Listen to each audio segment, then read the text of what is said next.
Okay, good afternoon, my dear students. How are you today? I hope that you are really, really, very, very good.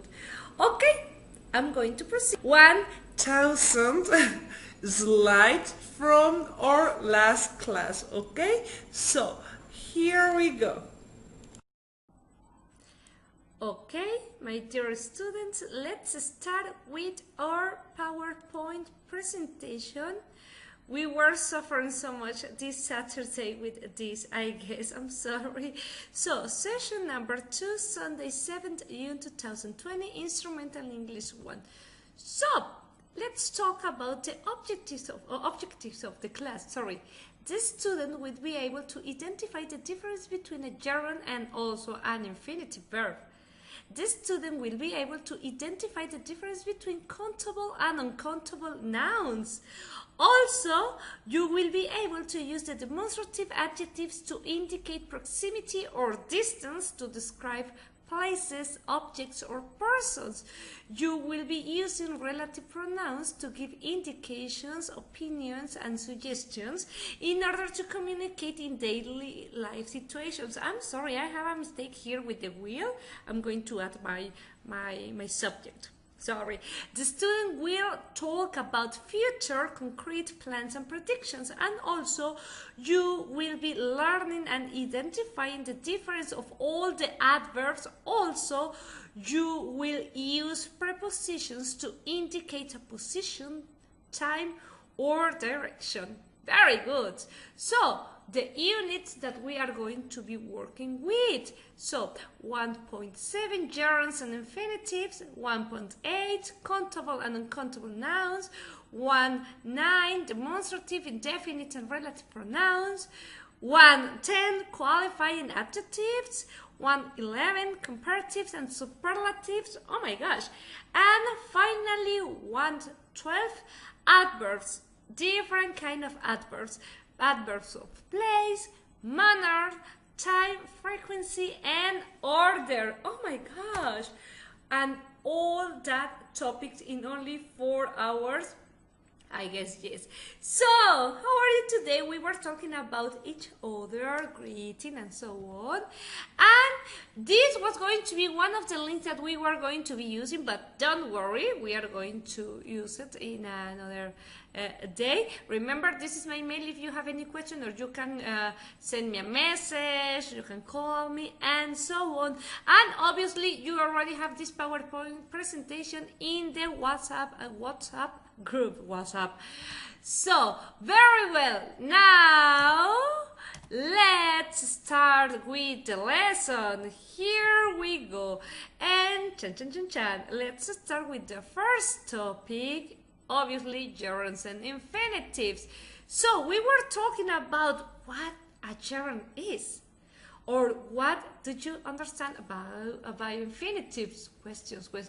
Well, so we were saying that the gerund looks exactly the same as a present participle, ing, but it is useful to understand the difference between these two. We need to know the difference between a gerund, and we need to know the difference between a present participle, okay? So the gerund always has the same function as a noun, although it looks like a verb, okay? It doesn't matter if it looks like a verb.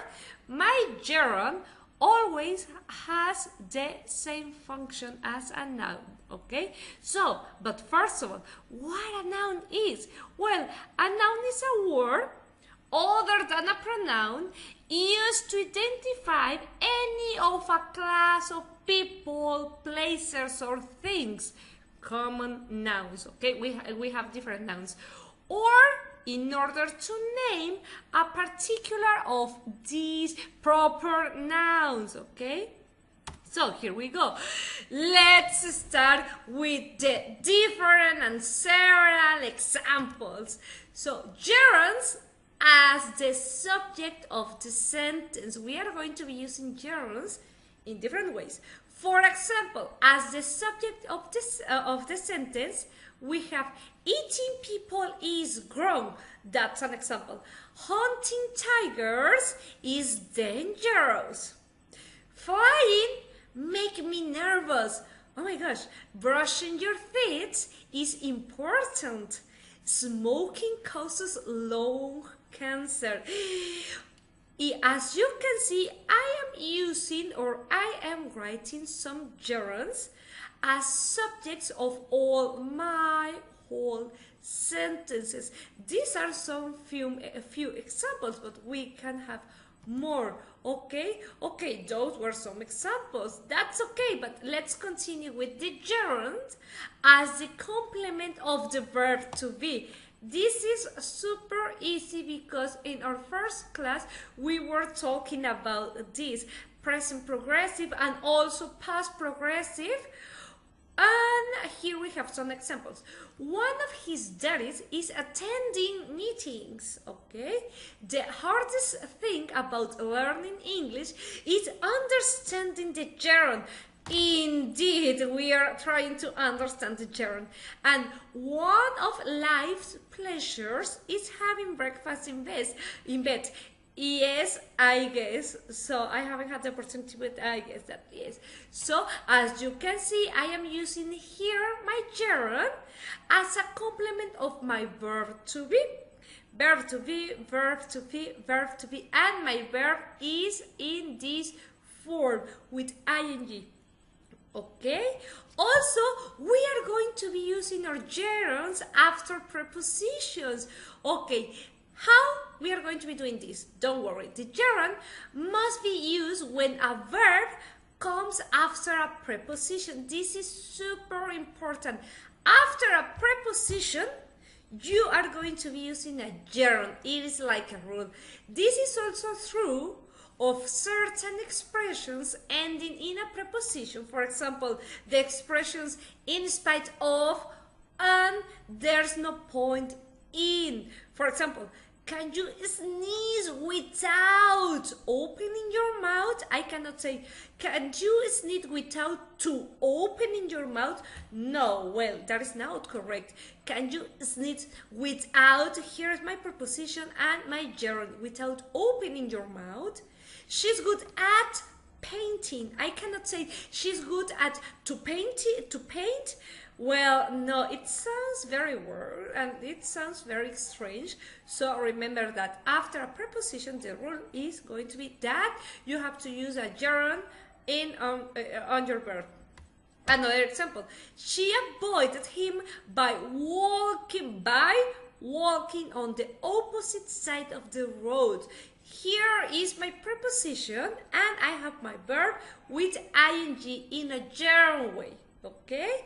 We arrived in Madrid after driving all night. Oh my gosh, okay? My preposition and also my gerund. And there's no point in waiting. Another preposition and my verb as a gerund, okay? That's another rule. So we were learning about the gerund as the subject of the sentence, first of all.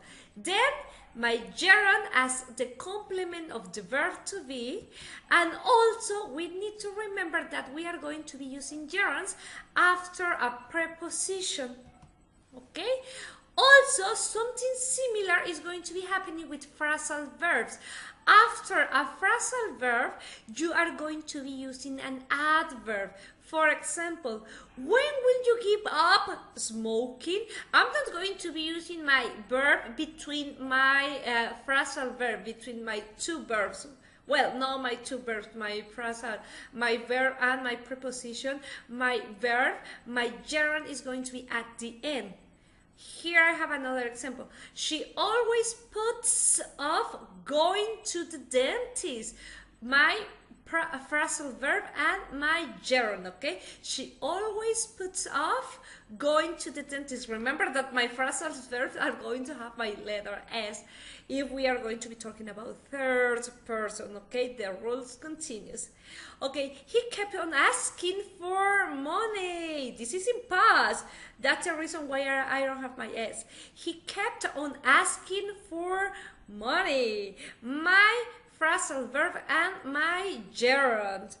Jim ended up buying a new TV after his old one broke. Oh my gosh, this is in past also. That's the reason why I don't have my S. And after my phrasal verb, I have my gerund or my verb with ing, okay? That's another rule. At the beginning of a sentence, as a subject with the verb to be, indeed, after the verb to be, after a preposition or after my phrasal verbs. And here we have a very, very specific note. There are some phrasal verbs that are going to include or that include the word to as a preposition, but it doesn't mean that the word to is going to be part of the infinitive form of the verb. No, my phrasal verb is going to have the word to just as a preposition. It is not going to be an infinitive, okay? It is part of my phrasal verb and I need to add my gerund. For example, I look forward to, remember that my phrasal verb is look forward to. So, I look forward to hearing from you soon. This too is part of my phrasal verb, so it is not going to be infinitive, it is a gerund. I am used to waiting for buses. Used to, remember, is part of my phrasal verb, but I need to use my gerund. And when will you get around to moving the grass? Oh my gosh, I have a clue for you in order to help you to know when the verb to is a preposition, part of a phrasal verb, or is it a part of a infinitive form. Well, if you can put the pronoun it after the word to and form a meaningful sentence, then the word to is a preposition and must be followed by a gerund.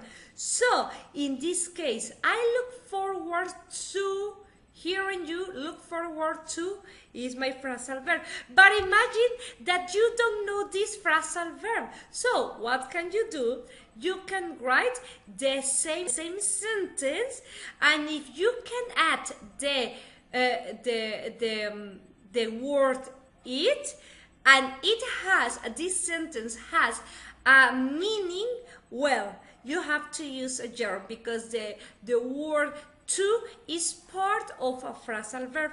I look forward to it. Okay, if I add the word it, where is it? Sorry, here it is. Okay, here. If I write the word it and it has a meaning, the sentence has a meaning, well, I have to use a gerund. For example, I am used to waiting for buses. Well, I am used to it. If I delete or if I take out the word it, and it is going to have sense also. If I write the letter, oh, I'm sorry, I think that I'm confusing you.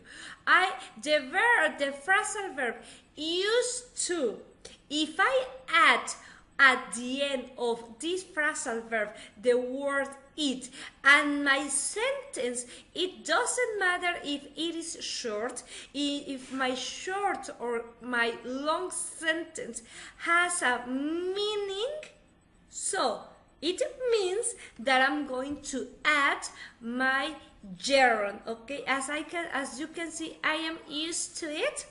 Well, it is a meaningful sentence, so I need to add my gerund at the end. For example, here, get around to. It's my phrasal verb. If I create or if I write a sentence, affirmative, negative, or an interrogative sentence, and if I am able to add or to place or to put my word it at the end, and it has a meaning, so I need to use a gerund. For example, when will you get around to moving the grass? That's my complete question. So if I want to change it only with it, when will you get around to it?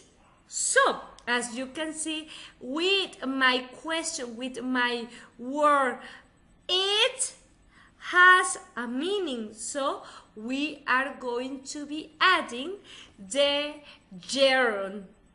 I hope that I explaining in a better way this topic. If not, let me know. Okay, hold on. I have a question. Sure, let's see. What phrasal verb, phrasal what is that? Okay, don't worry. A phrase, what is a phrasal verb? Well, a phrasal verb is going to be a phrase that combines a verb with a preposition or an adverb or both, depending. And that functions as a verb whose meaning is pretty different from the combining meanings of the individual words. For example, look, it is a verb. So I have a preposition, or I have an adverb, or another, or both adverb with a preposition, and this phrasal verb is going to have a very different meaning from the meaning of each one of the words. Look forward to, look. What is look? Forward, and to, what is to? To. So if we join these three words, we are going to be creating, or we are going to be having a phrasal verb that is going to mean that someone is very excited about something that would happen in the future. For example, I look forward to our next meeting. Oh my gosh, that's pretty different from the meaning of each word. Yes, it is. That's the situation with the phrasal verbs. They are phrases, as its name says, that are going to be combined by a verb with a preposition or an adverb or both, and they are going to be having different meanings. Look down on, come up with, put up with, look up to, look up to. Oh my gosh, what is that? Okay, admire or respect to someone here. So that's pretty strange. Run out of, what is that? So there is no more of something. That's pretty strange. Yes, it is. So I recommend that you could learn different phrasal verbs and use them in different contexts in order to understand and practice this topic. Okay, let's continue with our class and with our topics. So the gerund in compound nouns. Oh, this is one of the funny parts.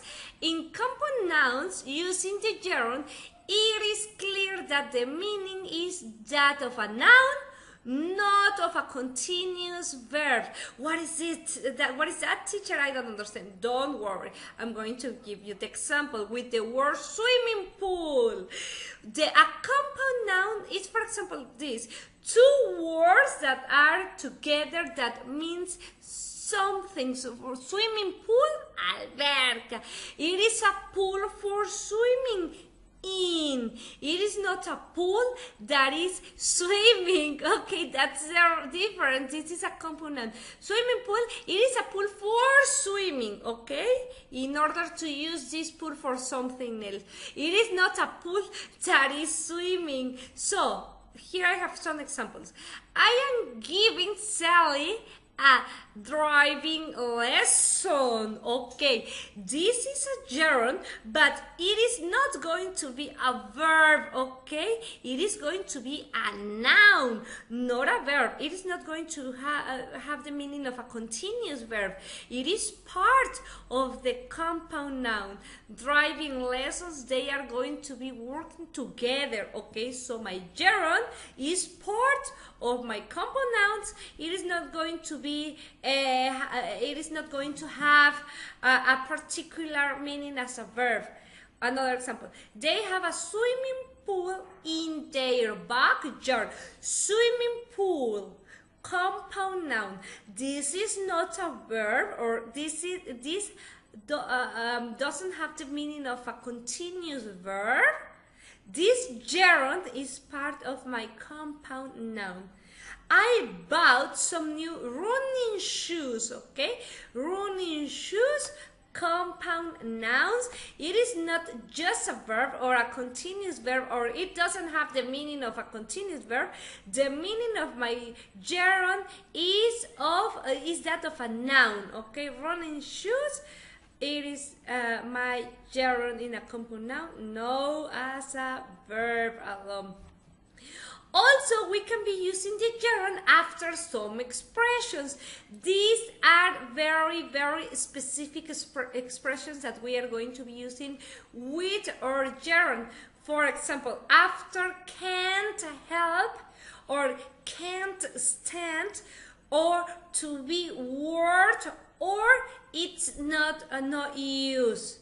Examples: she couldn't help falling in love with him. After can't help, couldn't help, so on, with can help, you are going to be using falling. Present, past, or future with can't help, you are going to be using your gerund. Also, I can't stand being stuck in traffic jams. Okay, this is my special expression. So after this expression, I'm going to be using a gerund. It is not used trying to escape. Okay, no use. It's not used my expression. So after that, my verb is going to be a gerund, and it might be word falling. My verb, it is going to be also a gerund. To the station to check the time of the train. Okay, so you have to remember can't help, number 1, can't stand, number 2, to be worth, number 3, and it's no use, number 4. 4 expressions that you are going to be using with gerunds. Okay? Oof! I hope that you don't have doubts. If you do, please let me know. Let's continue with our infinitives. Oh my gosh! To sneeze, to sleep, to cry, to jump, to read, to eat, to sing, to a lot of things. All these are infinitives. What is an infinitive? Well, an infinitive will almost always begin with the word to, and this word is going to be followed by the simple form of the verb, like this. Oh my gosh, what is this? Don't worry. We are going to continue with some examples. To plus my verb, it's equal to infinitive. If you really love mathematics, well, here you have the part of the mathematics for today. Okay, so here we have an important note. Because an infinitive is not a verb, you are not going to be adding, please, the letter S, I-E-S, I-D, no, A-D, sorry, S, or ing to the end, ever in your life, okay? Because this is not going to be a verb. Well, it is like a verb, but it is not going to be the function of the a very, very specific verb. Okay, so this is pretty important. No S, ES, ED, or ING, never. Okay? Now, how can I recognize an infinitive even when it is missing the word to? Oh my gosh! So, if I don't have my word to, how can I identify my infinitive? Don't worry. Here we go. Verb infinitives when not preceded by to. Most infinitives are preceded by the word to. But after certain verbs, the word to is going to disappear or is dropped. The most obvious examples is when an infinitive follows can, could, may, might, must, shall, should, will, or could. Modal verbs, okay? After a modal verb, never ever you're going to be using the infinitive or the word to. You are not going to be using the word to when you are working with infinitives. For example, he should go home. My verb go is an infinitive, but I'm not going to be using the word to. They might finish by Wednesday. I cannot say they might to finish by Wednesday. No, I'm going to take out my word to, and I'm going to be using only my verb. Okay, but this is going to be an infinitive. It doesn't matter if I don't have my word to.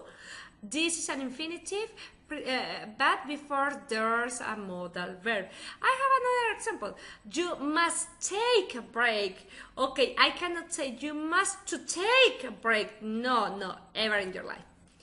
Okay, so there are going to be more verbs that you are not going to be using with the word to. For example, feel, hear, help, let, make, see, and watch. Why? Because we are going to have a direct object there involved. For example, Mark helped his friends finish. Oh my gosh, my special verb is going to be helped. The direct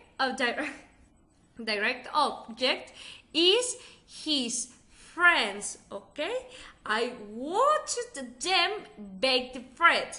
The special word or the special verb is watched.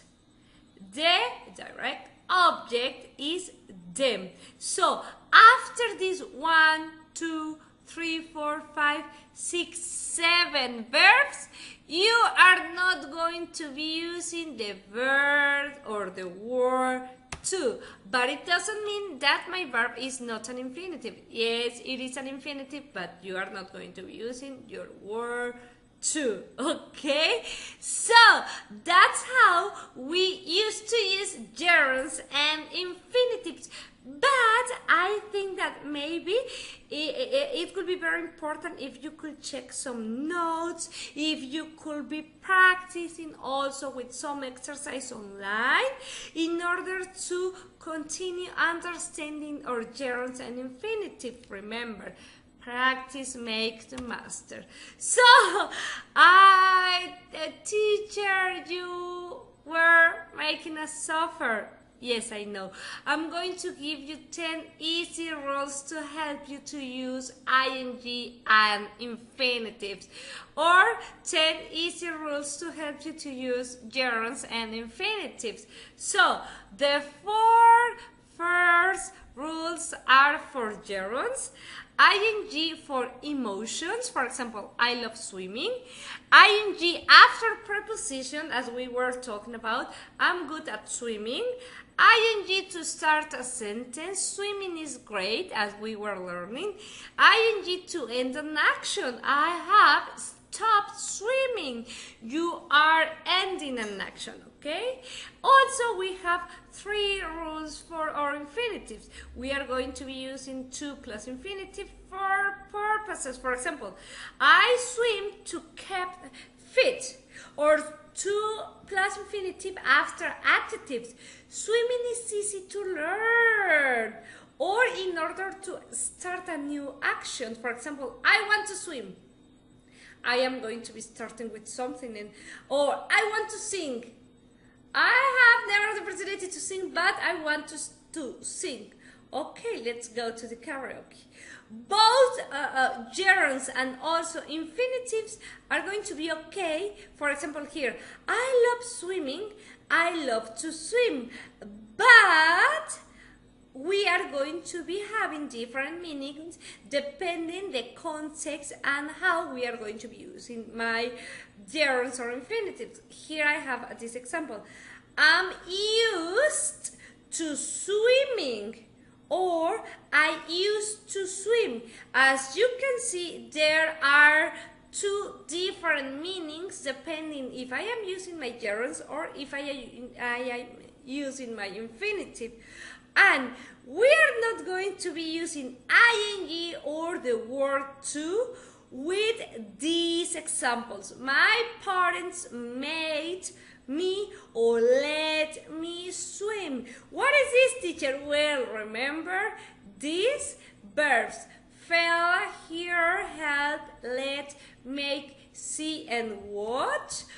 After those verbs, we are not going to be using neither ing nor to. Questions? If you have questions, please let me know.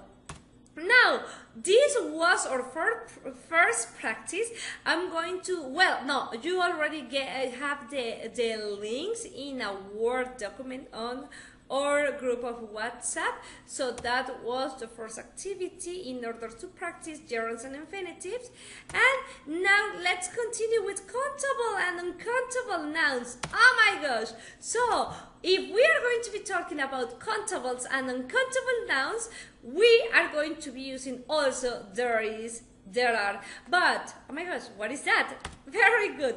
In English, we are going to be using there is or there are in order to talk about things that we can see and things that exist, okay? But something that we can see overall. For example, there is going to be using for singular and uncountable nouns. And there are is going to be used for plurals and countable nouns. For example, there are 5 people in the office. Plural countable noun. I can count them, okay? There's some milk in the fridge. Uncountable noun. I cannot count my milk. But if I add, for example, there are 3 bottles with milk in the fridge. Now I have countable nouns. 3 bottles of milk. Now that is going to be countable, but here there's some milk in the fridge. In this moment, it is an uncountable noun, okay? So let's start with countable nouns. Our countable nouns are for things that we can count using numbers, or also you can be using your fingers in order to count the things that you are looking at or that you are seeing. What? Okay, they have a singular and plural form, and if you are going to be talking in singular form, you have to use a or an. A or N, okay? If you want to ask about the quantity of an countable noun, you ask how many. Combine it with the plural countable noun. Plural and countable, what? Oh my gosh, a lot of information it's driving me crazy. Don't worry, I'm going to give you an example. How many apples do you want? My how many? Many, because I can count with numbers my things. My countable noun, apples, mangoes, coconuts, fridges, dogs, cats, and so on. It's super easy. If I can ask about something that I want to know the quantity or that I want to count, I'm going to be using how many. How many for things that I can count, and let's see that how much is going to be for things that I cannot count with my fingers or with numbers. We are going to be having some singulars and plurals. One dog, two dogs. One horse, two horses. One man, two men, irregular plural. One idea, two ideas. One shop, two shops. For example, also we can be using different structures. She has 3 dogs. Ella tiene 3 perros. There are 3 dogs in her house. Hay 3 perros en su casa. She has 3 dogs, or there are, plural, there are 3 dogs in her house. Very good. I own a house. I would like 2 books, please. How many friends do you have?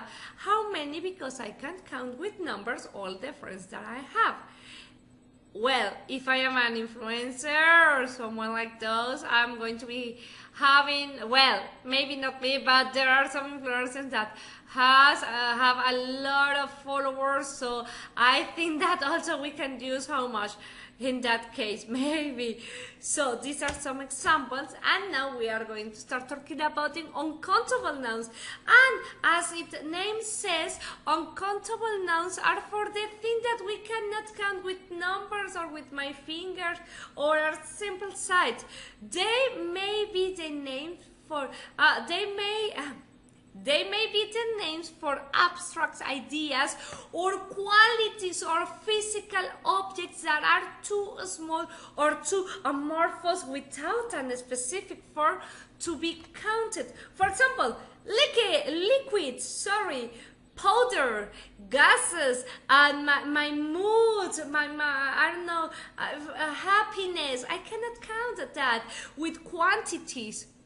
Okay, there are some qualities or abstract ideas. Uncountable nouns are used with a singular verb. They usually do not have a plural form. Grammar. Yes, I know, but I have to explain it you as best as I can. So, we are going to have some examples of uncountable nouns. Tea, I cannot count the tea. I cannot say 1 tea, 2, 3 teas, or a sugar. 1 sugar, 2 sugars, 3 sugars, or water. 1 water, 2 water, 3 waters. Knowledge, 1 knowledge, 2 knowledge, 3 knowledge. Love, 1 love, 2 loves, 3 loves. Safety, 1 safety, 2 safety. No. Those are going to be uncountable nouns, and we need to add something else if we want to count them. If we don't want to add something else, for example, a cup of sugar, una copita de azúcar, we are going to be using how much in order to use these uncountable nouns. But if you're going to use a cup of, a kilogram of, we are going to be using how many? So we cannot use a or an with these nouns. No, never. I cannot say a tea or a sugar or a water. No, I can say a bottle of water. Yes, but a water, un agua. Mira, ya hay un agua. No, una botella de agua. Ok, ahí hay un agua, una botella de agua. Oh, un charco de agua or something like that.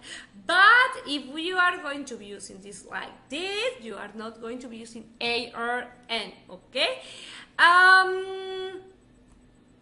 Let's continue with, to express a quantity of an uncountable noun, we are going to be using words or expressions like some, a lot, much, a bit of, a cup of, a bag of, 1 kilogram or 1 liter of, etc. Okay, if you want to count those, if you want to count that nouns.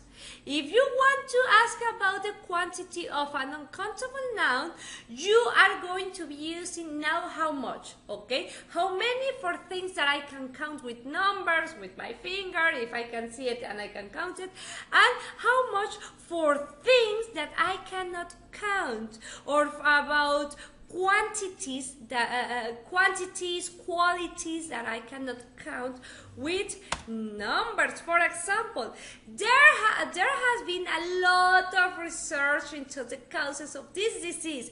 I cannot count my research. Sorry, he gave me a great deal of advice before my interview. I cannot count this. As simple as that. Can you give me some information about uncountable nouns?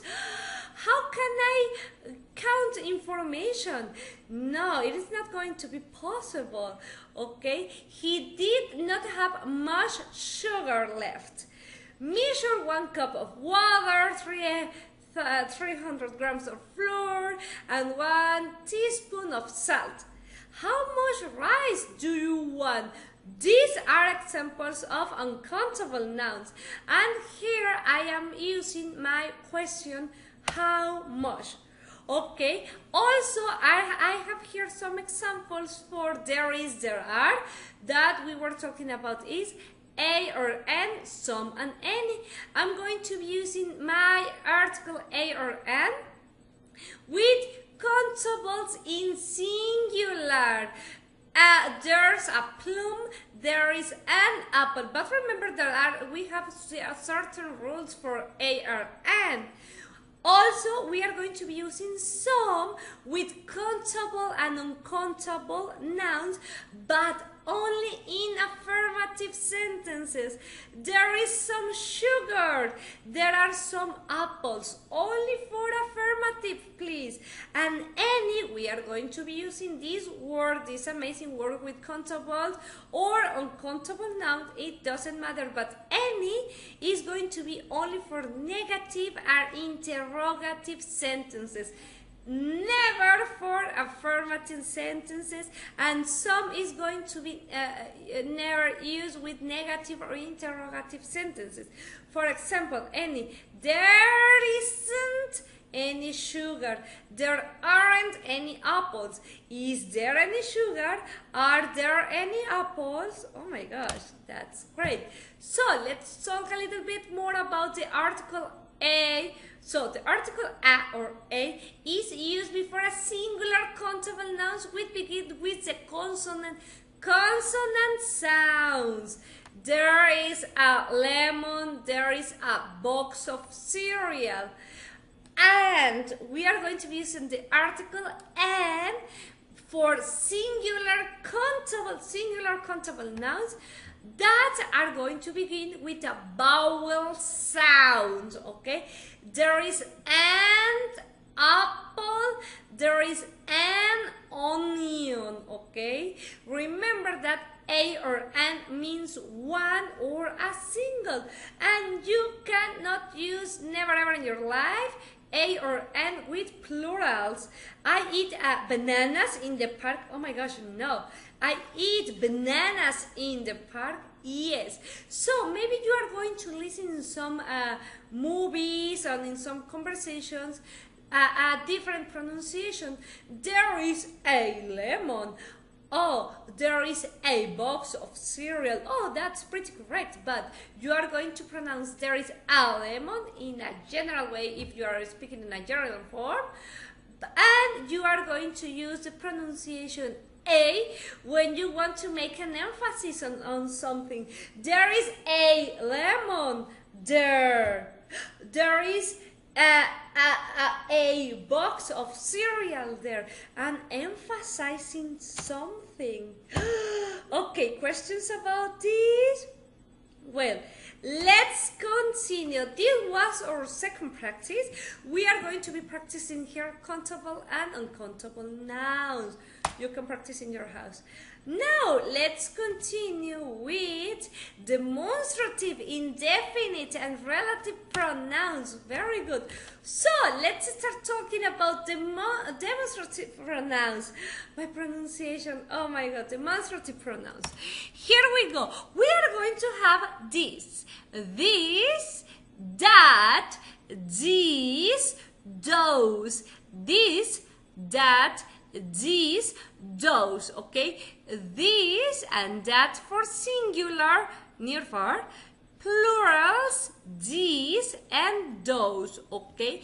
These are going to be our demonstrative pronouns. They are super easy because they are only four. This for something singular that is here, almost in front of me, pretty near, or that for singular that is pretty far, that is far from here, okay? And these, different pronunciation, these for plurals that are pretty near from me, and those for plurals that are pretty far from me. Well, maybe not pretty far, but they are far from me. Okay, and here I have more examples with these, that, these, those, okay? This is used to refer to a person or thing that is near the speaker, or that used to refer to a person or thing that is distant from the speaker, but they are singulars. Short words, singulars. Long words, plurals. We are going to be using these in order to refer to people or things that are near the speakers. This book. Or those for things or people that are distant from the speaker. Those books. Over there. Okay? Near, far. This, that, these, those. Plurals. Very good. Easy like that, I guess. So, let's continue with our indefinite pronouns. Oh my gosh, what is that? Don't worry. We are going to be using indefinite pronouns in order to refer to people or things without saying exactly who or what they are. What is that, teacher? Don't worry. We use pronouns ending in body or one for people, and pronouns ending in thing for things. For example, everybody enjoyed the concert. I opened the door, but there was no one at home. It was a very clear day. We could see everything.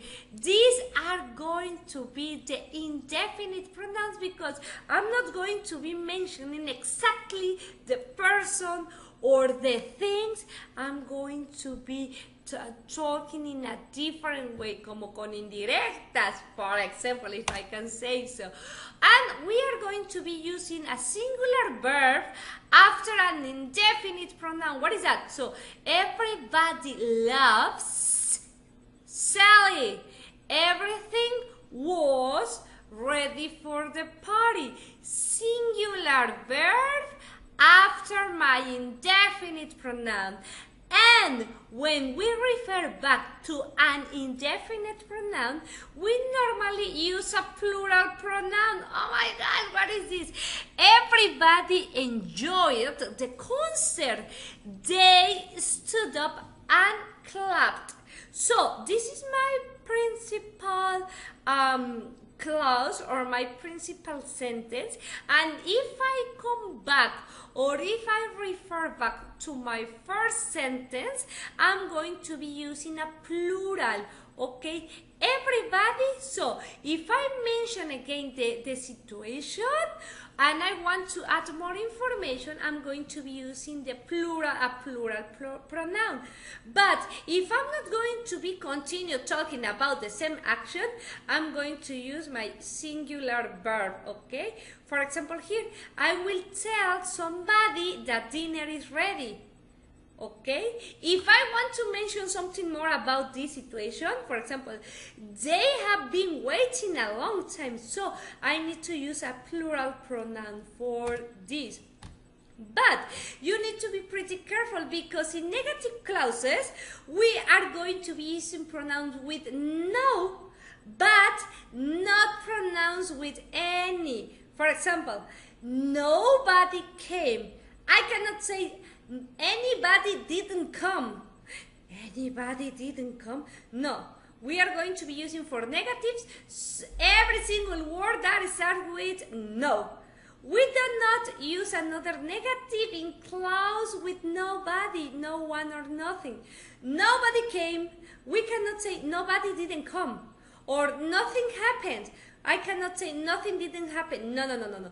Only one negative because all my negative situation is here with my pronouns. So nobody is going to be changing all my sentence with negative situation. Nobody came, so nobody didn't come. No.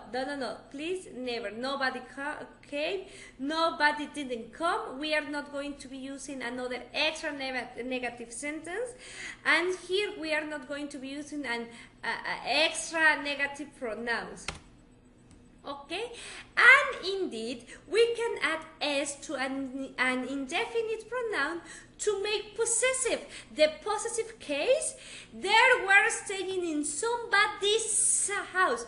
La casa de alguien. Okay, we are talking about possessions.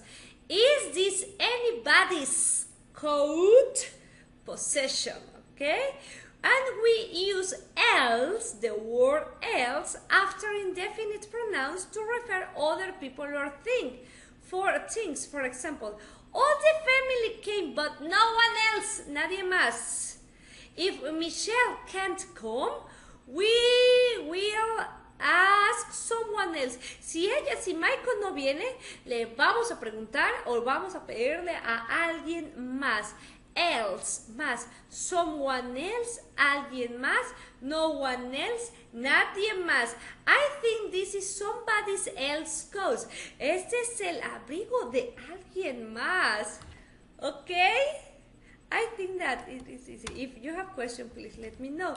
I have some examples for you. This is a chart where you can look at the different adverbs that we have. Some, any, no, every, for people, for things, and for places. And also I have more examples for you. Indefinite pronouns for singular and plural. You are going to be having all these pictures in the PowerPoint presentation. We can use all, any, most, no one, and some in order can be singular or plural depending on the phrase that follows them, okay?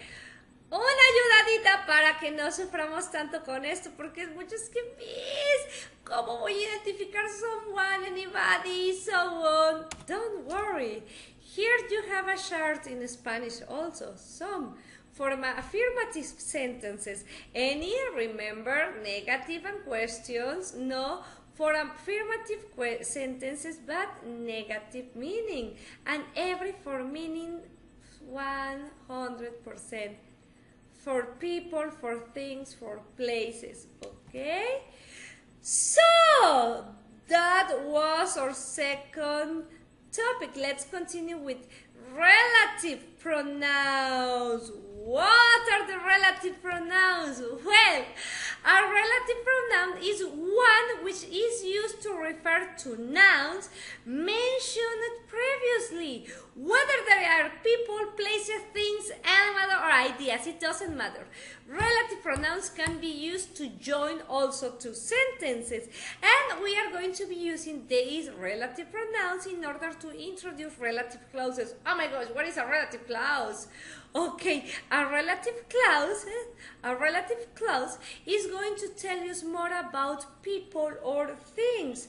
For example, Lord Thompson, who, this is my relative pronoun, is 76 years old, has just retired. Okay, I'm giving you more information about a person. This is the house which Jack built. I'm giving you extra information about a thing or a person. So, also, we are going to be using relative clauses in order to give additional information about something without starting another sentence. That's amazing. You don't need to start another long sentence. You can use relative clauses in order to give extra information. And also, by combining sentences with a relative clause, your text becomes more fluent and you can avoid repeating certain words. So, with these relative clauses and with these relative pronouns, you are going to become more fluent in speaking or in writing, okay? You are going to be avoiding repeating different words. For example, Marie Curie is the woman that discovered radium. Here is my relative clauses with my relative pronoun. We are going to be using who and whom for people. We are going to be using which for things, and we are going to be using that for people or things, but depending the context. Who and whom for people, which for things, and also we can use that for people or things. We are going to have some examples.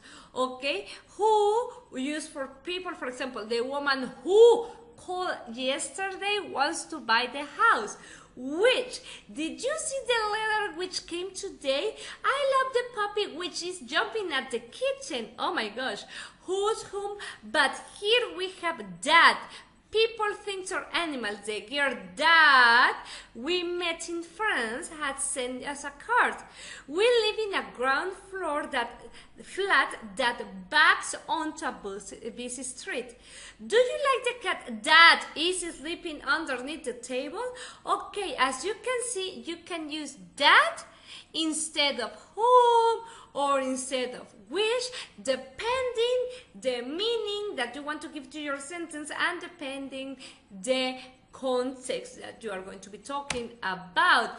And also I have another chart for you when you can look for more examples and how we are going to be using this, the usage and more examples about relative pronouns. Oh my gosh, more examples for you. That's amazing. So I'm going to continue because I already know that you have the PowerPoint presentation with this and you can check in detail for these different examples. Okay, so if there are some questions, please let me know. Here I am using any, as you can see, any questions. Okay, remember that any is going to be only for questions and negative sentences. Very good, Gal Gadot. So here we have another practice, activity 3. We are going to be working with these 3 links, and well, in order to be practicing these topics. Now let's continue with our next topic. Qualifying adjectives. Oh my gosh, what is that? So don't worry, this is super easy for you. I already know that you know it.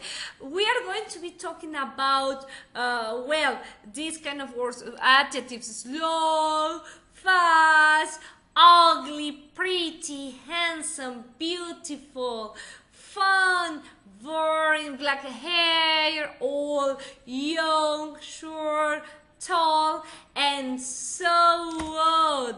Firstly, let me tell you something. First, a qualifying adjective is an adjective which describes the qualities of a person or object. They are also gradable, which means they normally have opposites.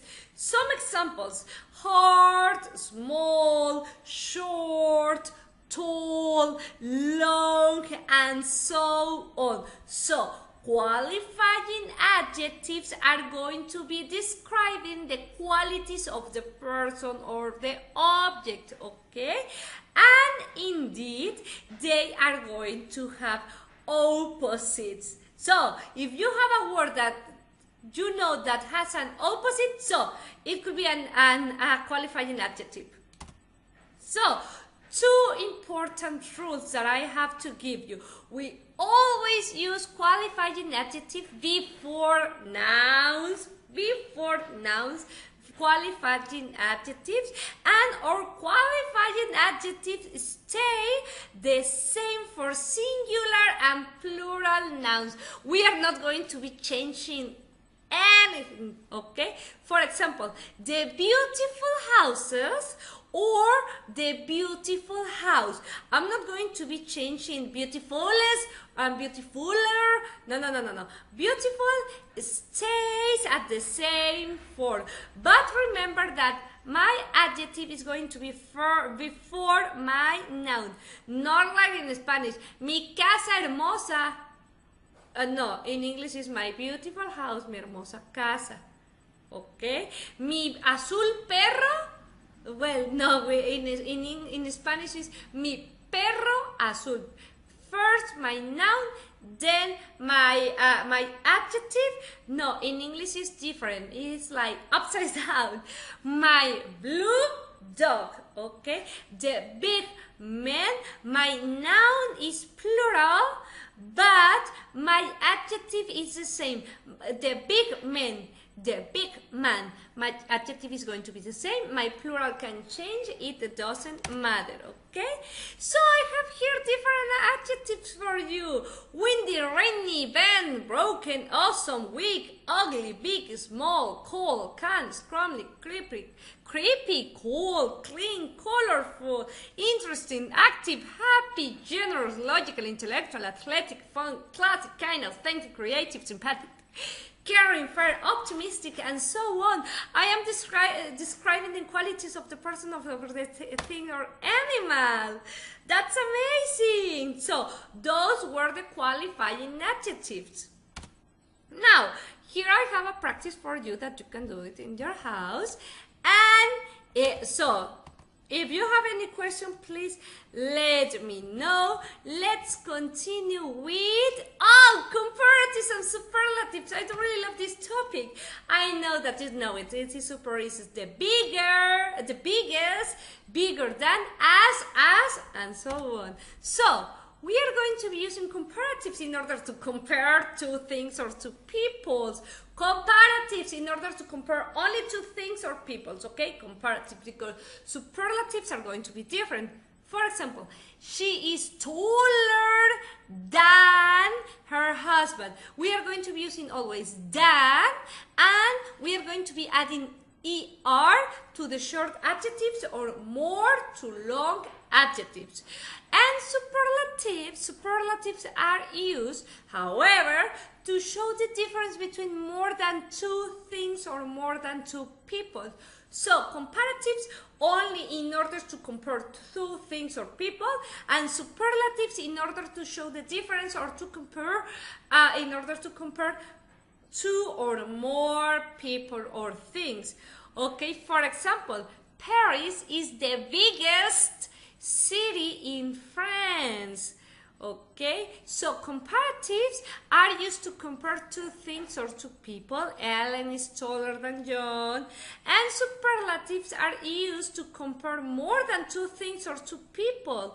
Superlative sentences usually use the word the. Okay, Alan is the most intelligent. Okay, this article, definite article. And we are going to be having some rules in order to use comparatives and superlatives, as I was saying in a moment.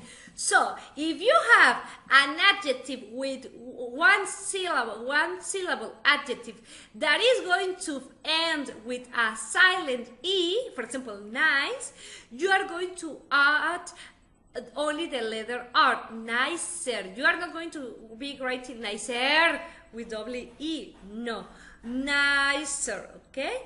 And with the superlative, you are going to add st, nicest. You are not going to add another letter E. No, no, no. When an adjective finishes or ends with a silent E, the only thing that you have to do is to add the letter R if you are going to be comparing two things, or st if you are going to be comparing two or more things, okay? So, one syllable adjectives ending in vowel and one consonant, for example, big, you are going to be duplicating or you are going to be doubling the letter R at the end. For example, comparative, the consonant is doubled and ER is added. For example, big, bigger. If you have an adjective that ends with a consonant and after the consonant has a vowel, oh my gosh, you have to add the same last letter. For example, big, consonant, and before the consonant a vowel, oh my gosh, you have to add another G and also ER. And with the superlatives, you are going to do the same. You are going to duplicate or you are going to write another last letter and EST. Big, big girl with double G, biggest with double G, okay?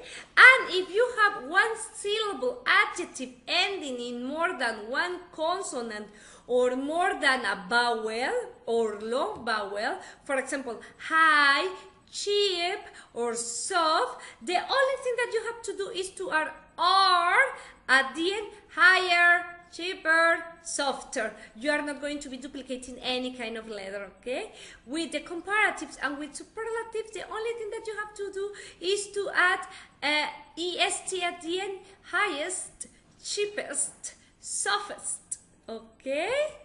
But here comes a funny part.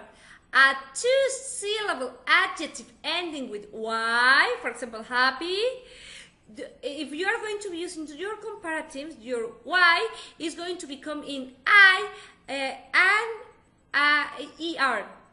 For example, happier. You are going to say goodbye to the Y and you are going to add EIR. Okay? With comparatives and with superlatives, you are going to say goodbye to the Y and you are going to add yes. Happier, happiest. You are happier than me. Eres más feliz que yo. She is the happiest girl in all over the world. Okay? And if you have two syllables, sorry, here there's a mistake. Sorry, I think that I was almost at the beginning. Two syllable or more adjectives without Y and ending at the ending. For example, exciting, the only thing that you are going to do is write the word more. Comparative, more, adjective than, more exciting that, más emocionante que, superlative, more, plus the adjective than, the most exciting, okay? When you have a long adjective, you are going to use the word more and than, okay? Examples, the Nile River is longer and more famous than the Thames. For example, short adjective, long adjective, longer, more famous than. ¿Por qué aquí no le aumenté una letra G? Well, remember that if I have a consonant and before my consonant I have a letter, I'm going to add another letter, but no, before my letter G I have another consonant, so I'm not going to be adding another letter. Egypt is much hotter than Sweden. Why I have two letter T? Oh, my rule. Hot is my my adjective.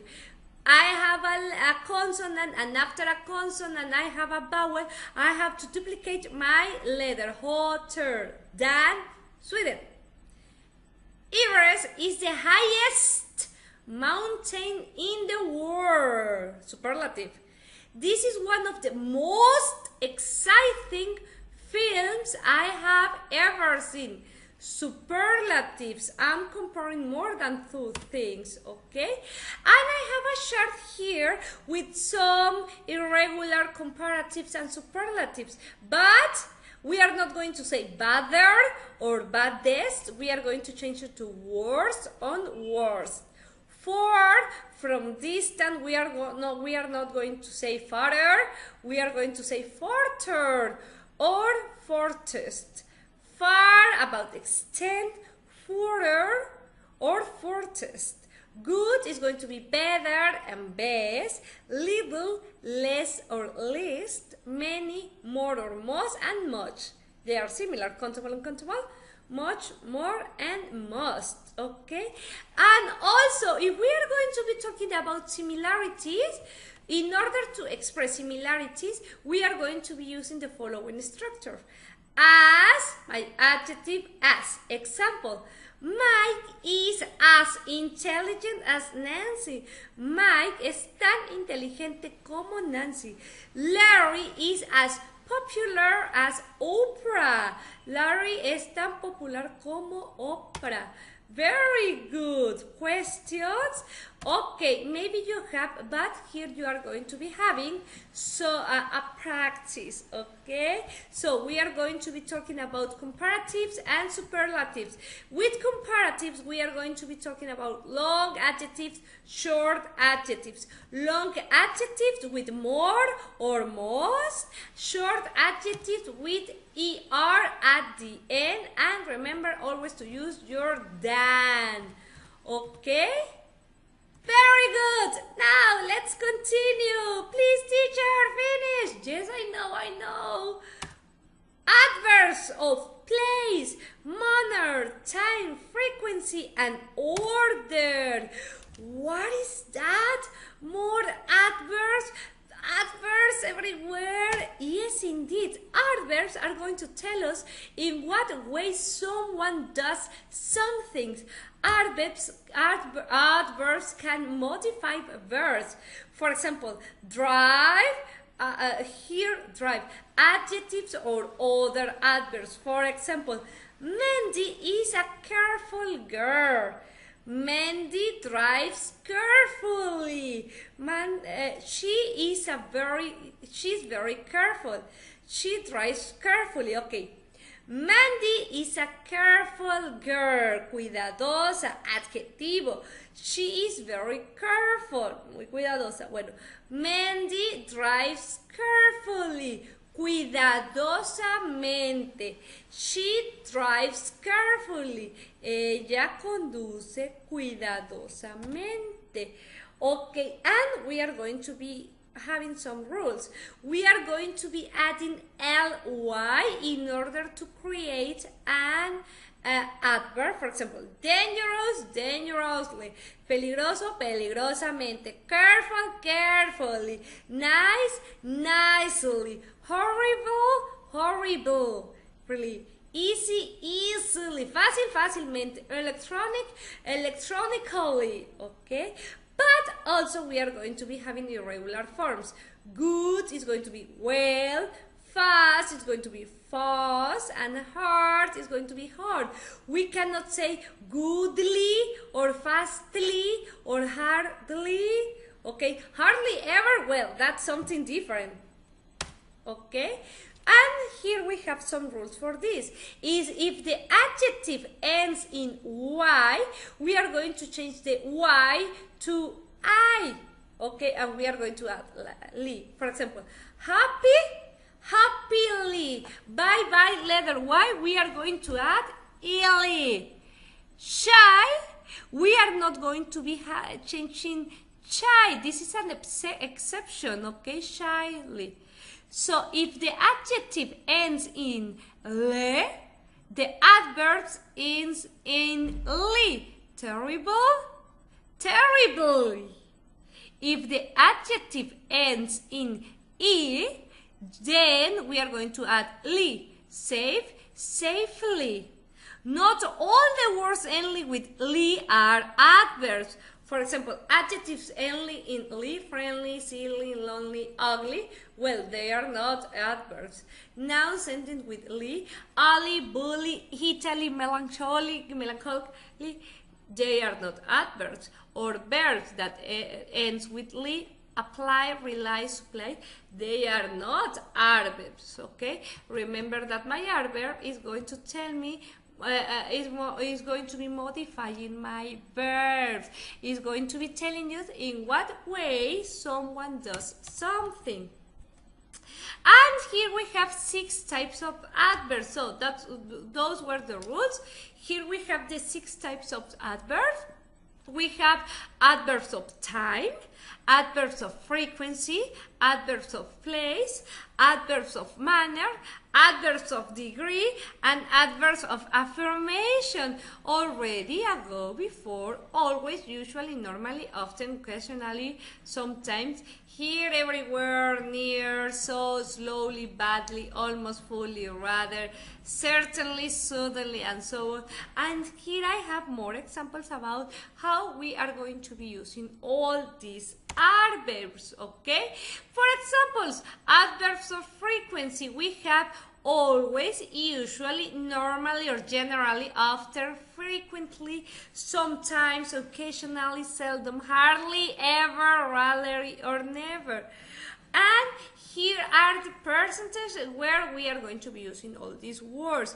I always 100% every day study after class, okay? I never, vegetarians never eat meals. So, sometimes half and half, sing in the shower, okay?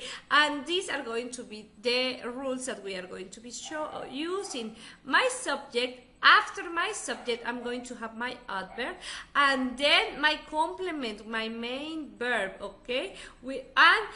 But with my verb to be, my adverb is going to be after the verb to be. Remember, something before the verb to be, never.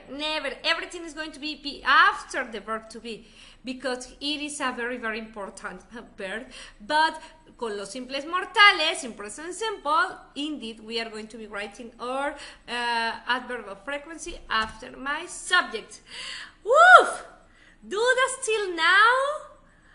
I guess no. Okay, that was the end of the presentation. So, thank you very much for your attention. This was going to be our class. Sorry if I am speaking so fast or if I am explaining all the topics so fast.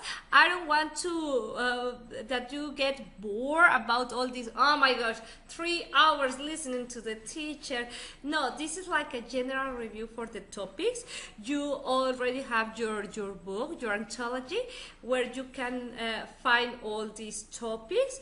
You are going to be having this homework. You are going to be reading the document from the page 1 to 22, and you are going to be doing the activities 1 to 6 from the pages 3, 8, 11, 12, 13, 14, 16, and 22. And remember that you have to take a picture of the activities, and then you are going to send me those pictures into a PDF file. Okay, you have till 14 June at 11:55 to upload your homework under this name, in week 2, and your name and last name, okay? You need to have, the file must have the cover with the university logo and your personal data. Remember, this task is worth 10%, and I'm going to be giving you your feedback a partir de lunes. Ok, espero haya sido de utilidad. Procuré no hablar nada en español porque me gustaría que practicaran su parte auditiva también.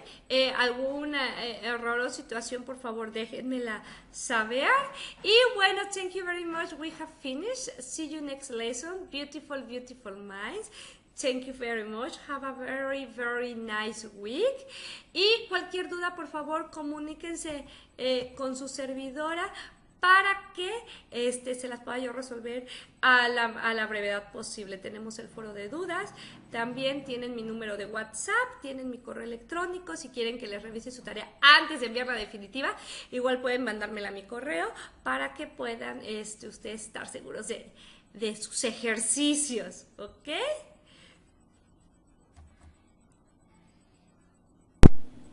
Bueno, esa fue la pequeña explicación sobre los temas.